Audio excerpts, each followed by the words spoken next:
Hey, welcome back. I hope you're enjoying all of the book reviews and the mini courses and things that I've done over the summer. Today, we're getting into our next major series of videos known as Fall Semester. So, I'm back in school. This is week one of fall semester. So, I want to talk about some of the things that we've started to learn in these classes so you can follow along and learn new things yourself.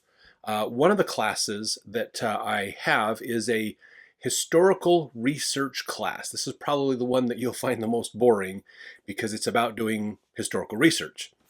There are two books we've read for this class. One of them is this Student's Guide to History.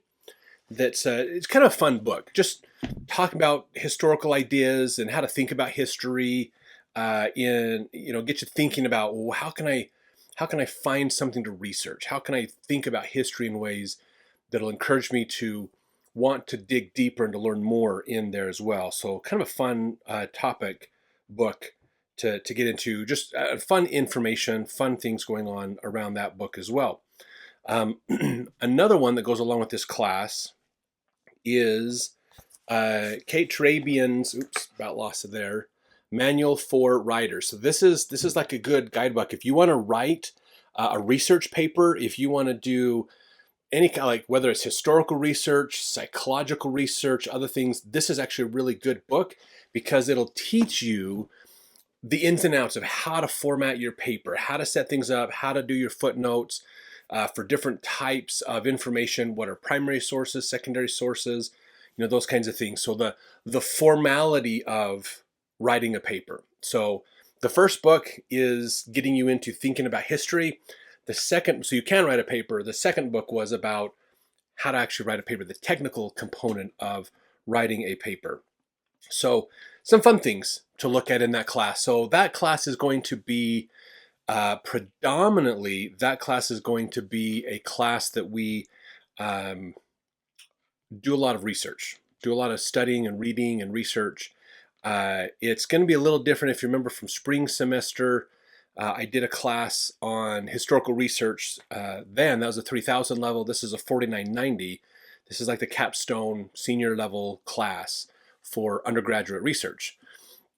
In that one, the 3000 class last spring, we spent time diving into how to do research, how to do a 10-page research project in that class. But we were limited in which topics we can pick from and certain things that we could do for that class, just to keep us a little more narrowly focused in what we were doing. So this 4990 class, it's wide open. The Professor Muller was like, you pick the topic and spend the bulk of your time researching it. Then we'll get together every week and help you with your research and help you make progress in writing your paper. So this is going to be a 20-page research paper that we'll write for this class. Right now we're starting to think about, like, what are topics that we can discuss? What are topics we can get involved with to guide us and help us? What are things we can research? So the one that I'm thinking about researching is understanding how the legal components of this world influence religious worship.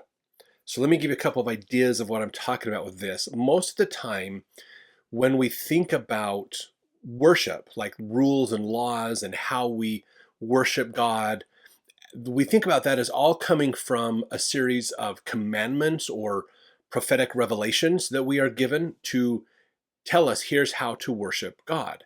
It's part of the rules and the commandments of the gospel is how to worship God. How do we go about doing our worship and practice and things? Um, but oftentimes, how we worship is influenced by the law.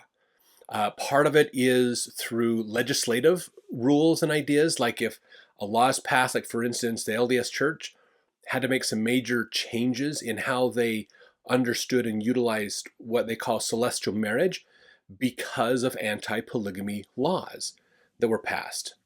They believed in polygamy, they utilized it, and eventually they had to give it up and not use that, not practice it anymore. So that changed how they did their worship. Sometimes laws were used to defend religion. So case law is another type of law where there's lawsuits. Back in the early 1800s and even early 1900s, really, there was a lot of debate between evangelicals and Catholics about education systems. So a lot of evangelicalism took off as a primary religion. If there was a state religion in America during the 1800s, it would have been evangelicalism.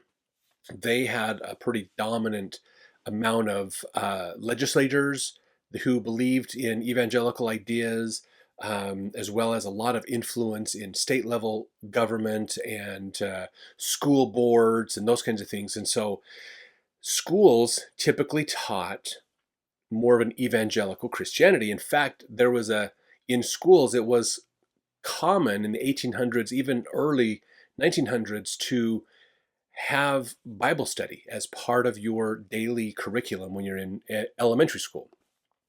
One of the challenges that happened was the school districts who were heavily evangelical picked a version of the Bible as their standard, which was pro-evangelical and somewhat anti-Catholic. And so the Catholics are like, well, you're making our kids follow a Bible that teaches different things or has different perspectives than what we want. And so we want to follow more the Bible that our church follows. And they're like, no, you can't have it. So there was a big lawsuit and there's issues that happened around it. Catholic schools started to pop up because they said, well, instead of going to the public schools, we're going to create our own private schools and to practice and worship the way we want. So it's just interesting how in this world we have these legal structures, whether that's buildup of case law or more legislative or executive branch rules and guidelines, and those shape how we worship God, how we express our freedom of religion, which is part of the First Amendment. So that's what I want to explore: is get into that and understand how that dynamic works, and see if I can put a paper together on it. So it should be fun. It should be interesting to get into and do. So that's that class. One of the other classes that I have, which is a really fun one, is transformative mediation. Not meditation, but mediation. I know those. I'm probably going to mix up those words every once in a while in these videos. This kind of goes on with that bridging religious differences class I took last spring. This is the natural next class in that series, if you will. This is learning how to use what's called transformative mediation. Now, mediation, of course, is helping two parties who have some kind of a disagreement or argument or problem between them get things resolved, basically. Most of the time when you think of mediation, we're thinking of like contract disputes, legal disputes. Instead of lawsuits, they go to mediation, divorce type situations where the judge is like, let's send you to mediation instead of court. Most mediation that happens, especially if it's around the courts or the legal system, is what's called transactional mediation. This is where you're trying to get two people who don't like each other, who have problems, to come to some kind of an agreement about an issue. So in the case of a divorce, these two people, former husband and former wife, hate each other, but they need to come together on some type of agreement or discussion around child custody or paying for certain things or whatever, and that's where mediation comes in, is to get these two people who don't like each other to find some kind of agreement on whatever specific topic they're dealing with. It doesn't matter whether they like each other or hate each other by the time they're done, as long as they have a legally binding agreement that they can work with. That's transactional mediation. That's the majority of mediation that happens especially when you're in the legal system. So transformative mediation is a different kind of mediation. This is a type of mediation that is more specifically focused on dealing with the tension between the two people. So to continue with divorce, a transformative mediator would talk to this former husband and former wife to help them understand the other person's perspective of what went on. It doesn't mean we're going to get them together and they'll get married again and life will be amazing. Sometimes they don't want to get married together again and they'll still separate. But we want to help them to understand the humanity of the other person. Recognize the other person has valid points, has an importance to what's going on, and we need to respect and honor their valid points and understand those things. We can disagree, but we need to respect that they are human, that it's not an us versus them. We are connected in some ways. I think a great way to look at this is in transactional mediation. It's as if the two people are in different boats, and you're trying to connect the two boats together with a rope, and it's just getting them to agree of how to make that connection happen. They're still in separate boats, completely separate worlds, but now there's a connection that they agree on. Transformative mediation is helping the people realize they're both in the same boat. What they do to one comes back on them. It doesn't help. It's just like if you're in a boat and someone's rocking the boat and you try to stop them, you're going to rock the boat more. So you have to learn to work with the other person to keep the boat balanced. That's more about transformative mediation, is how do we help people go, okay, we're both in the same boat. We don't want this boat to sink. We have to learn to work together. We may not like each other. We may have our disagreements, but we need to be willing to recognize that we both have value. We both have relevance to what we're dealing with. So that's more of what transformative mediation is. It's about healing those wounds in between the people, dealing with those relationships. And from what I understand, when you help people deal with those relationships, the solution between them often manifests itself and takes care of itself on its own. In a divorce situation, that could look like this husband and wife realize they're not really good together. They're not meant, as a husband and wife team, they don't do well. But it doesn't mean they have to hate each other either. They can walk away realizing you're a good person. You made some bad choices. I made some bad choices, which hurt you. We hurt each other, and we're sorry for that. You're still an okay person. I just can't be married to you. That's transformative mediation. That's a different way of going about it. So that's what one of my classes is, and that's what we talked about a lot, was how people deal with mediation. Now, we have a book we haven't started reading it yet for the class necessarily. I've already read it, but this is a mediation tool book, mediator's tool book, kind of give you ideas of how to work with people and how to do things. One thing that was really interesting in some of the readings we did some extra readings this week, is understanding that when somebody gets into a situation where they feel hurt or offended, which is usually when a conflict starts, somebody does something, the other side sees it as an attack or an assault against them in some way. This person who feels offended oftentimes will naturally pull into a more internal locus, and they're going to jump into, I wouldn't call it like jumping into a victim mentality, but they are going to enter a position in their mind where they feel weakened. They feel less powerful about the situation they're in because this person has attacked them. Just like, if you think about it, if you're sitting there and somebody just reaches over and goes to punch you, you're going to feel like you're in a lesser situation as far as power is with that person. They're going to feel like they have more power than you and you have less power than them. So it's that same kind of idea. So what we want to do is realize that creates a downward spiral, because if this person does something, whether they intended to hurt you or not, it's a different story. If they do something that hurts you, you're going to go into this negative, weaker position. At least it's just this natural defense that we get into. And what's going to happen is you're going to attack back in a reaction, retaliation perspective. And that's going to weaken them. And then they're going to react and retaliate back, and that's going to weaken them. And you do this downward spiral, basically. This is where conflict just de-evolves into more and more problems. So the goal of the mediator is, in a transformative perspective, is to help them understand this negative cycle and how can we turn that around? How can we help people get back into a positive perspective? How can we validate each side? And not to say each side is right. Validation is more of an acknowledgement that they have a point. They have an important role to play in this, resolving this conflict and dealing with it. Doesn't mean they're objectively true or false, just means that they play a role and they have an importance to this.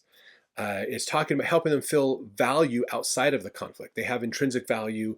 They're a good person. People like them. And as you build that confidence, they will gain a sense of strength in their position, not over the other person, but realizing that they're okay. Instead of going, I am a part of a conflict, they can say, I'm okay. I'm experiencing a conflict with this person. So it's starting to just build a different perceptual way to think about it that allows them to actually understand the other side and work with the other side more. So that's the kind of things that we get into and talk about more. It's gonna be really fun topic and conversation. So I'm looking forward to bringing you along with me in that class as well. My third class that I have is one I've been really excited about for about a year now to get into, and it is Introduction to Islam. If you follow the videos at the end of last spring semester, I talked about how I was getting into this class. So this is the book that we are reading, or I've read it already, about Islam. This is like our textbook. If you want to learn more about Islam, this is a pretty good book to get. But this is actually fascinating. We're only week 1 into the class. But it's so wild, even just what we've learned already about Islam. So let me give you a little bit of a background here. Islam is also called, the people who believe in Islamic religion are called Muslims. Islam is not a religion by itself. It's not a church, if you will. It is a religious philosophy. So when you think of the word Christianity, Christianity isn't a church. It is a religious philosophy that has many churches that follow it. There's Catholicism, there's Protestantism, Restorationism, a lot of different types of Christianity that exist. So Christianity is an umbrella term for a certain group of people who believe that Jesus Christ is the Son of God and they follow his teachings as found like in the New Testament. So Islam is a religious philosophy that has a lot of different churches underneath it. Islam philosophy is focused on the revelations given to a man by the name of Muhammad. He is the great prophet of Islam. He lived in the early 600s AD. Late 500s, I think was his birth year, somewhere in there, I think. But anyways, he grew up in the Arabic world. He was an Arab. Back then, Christianity was growing and expanding and moving. They'd already divided between Orthodox and Catholics and the Orientals and other things like that.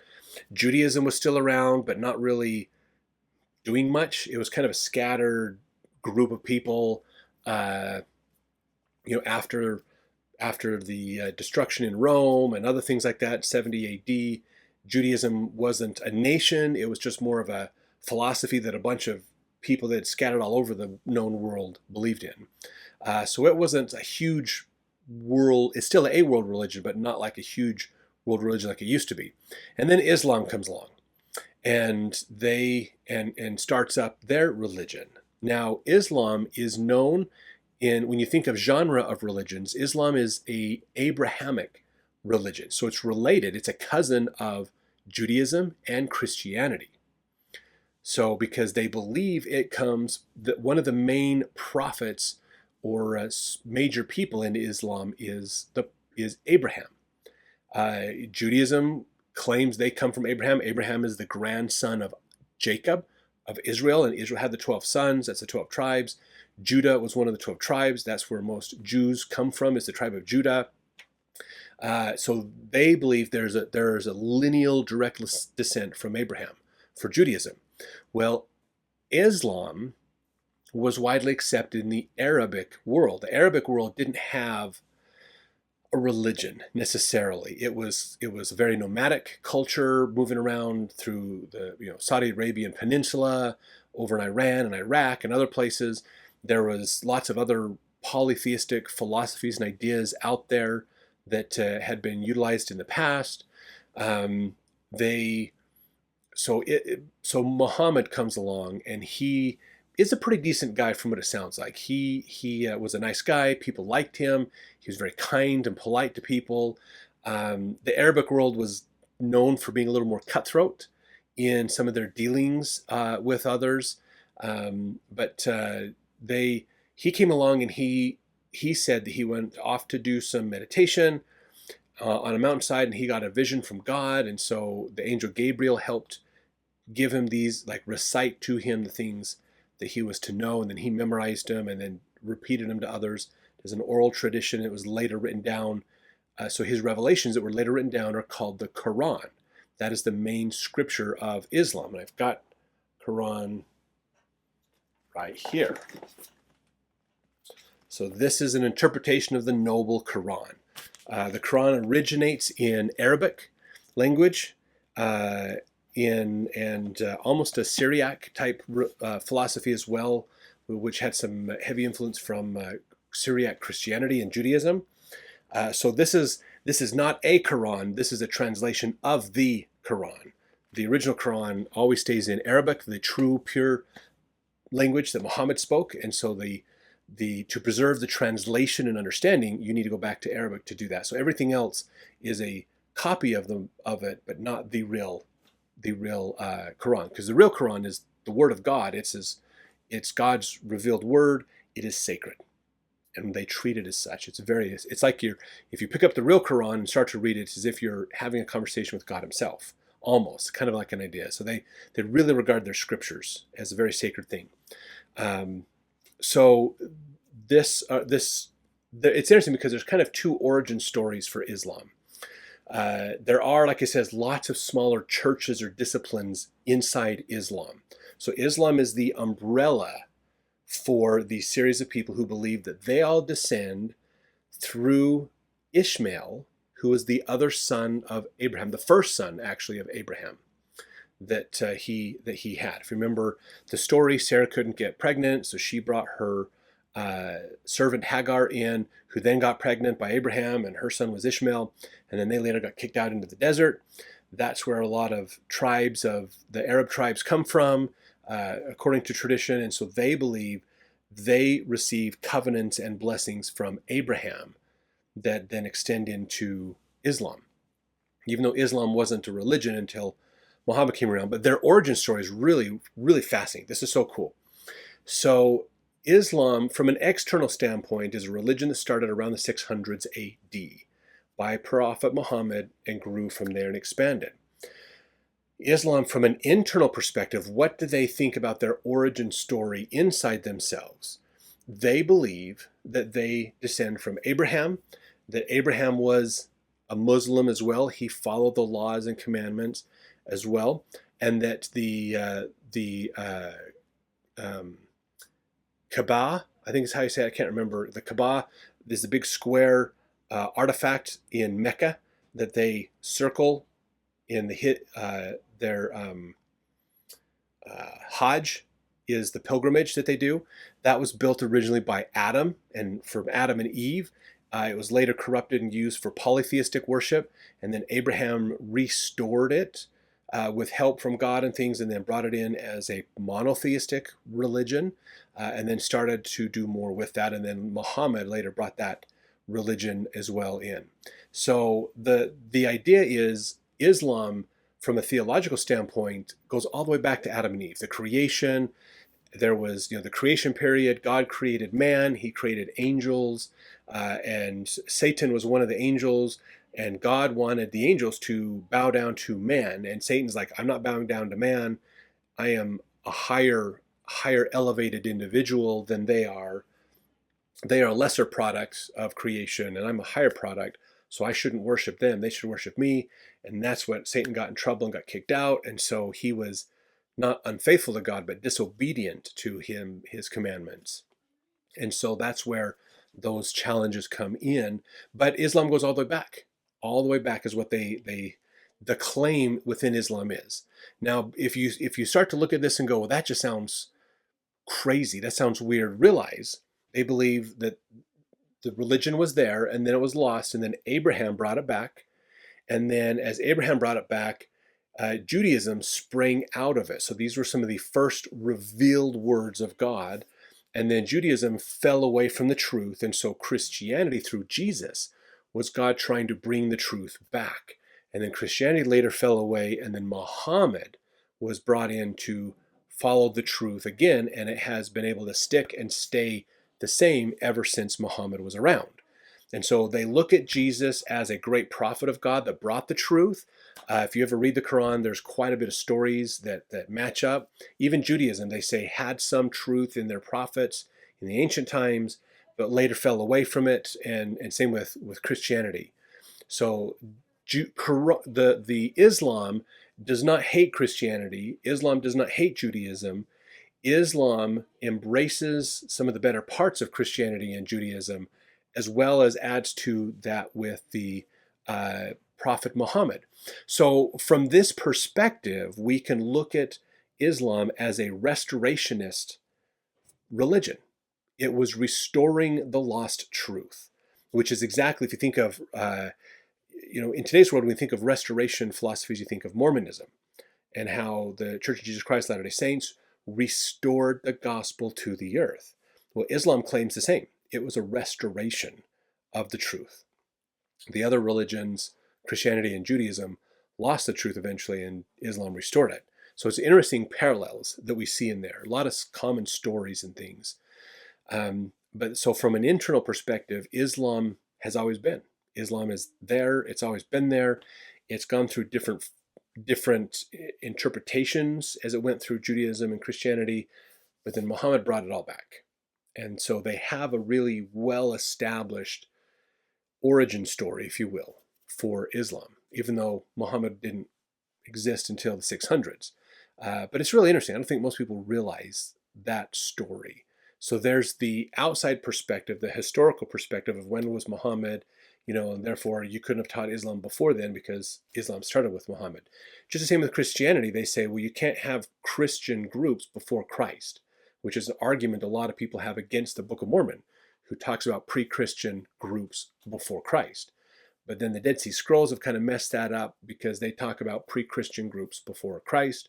So, but a lot of Christianity, modern Christianity today, believes there is no Christianity until Christ.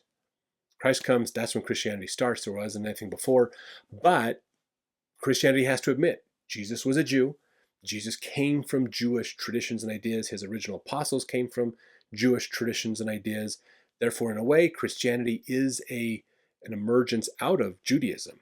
There is a relation and a connection. Christianity cannot get back to Abraham without going through Judaism. So it's just interesting when you start to see these interplays of different religions, how that works out. So that's what makes Islam an Abrahamic tradition, is it goes back to the great prophet Abraham through his son Ishmael, not Isaac and Jacob, basically. But some fun things. One thing I want that we've talked about a little bit in this class as well that I want to bring up is the concept of jihad. This is probably one of the most, other than the Quran, one of the most talked about aspects of Islam is the concept of jihad. Now, most people believe jihad is the Islamic justification for killing a lot of innocent people who don't believe in Islam. There is a small subset of Islamic religions or churches, if you will, that kind of follow a distorted perspective that seems to go that direction. Most of Islam doesn't follow that. Okay, most of the Islamic, I guess you could call them churches or something, disciplines. There's Sunni Muslim, there's Shia Muslim, there's Suri, there's other ones. Most of them follow a more pure Islamic philosophy, which is about let's improve society. Let's do things to better society for everybody, not destroy society and kill everyone. But Islam, when it comes to jihad, is a real teaching. It's a legit teaching, but it's not a violent teaching. Jihad comes down to two major components from what we've talked about so far, and we're still kind of high level. Jihad means struggle. So the role of Islam, the Islamic philosophy in someone's life, a follower's life, is to encourage them to struggle against mortal appetites and desires to become a more spiritual person, a better follower of God. So from a personal standpoint, an individual standpoint, jihad is your journey to becoming more spiritual, becoming more closer to God and understanding God better. It's a personal jihad. It's a struggle that you do to struggle against mortality and become more spiritual.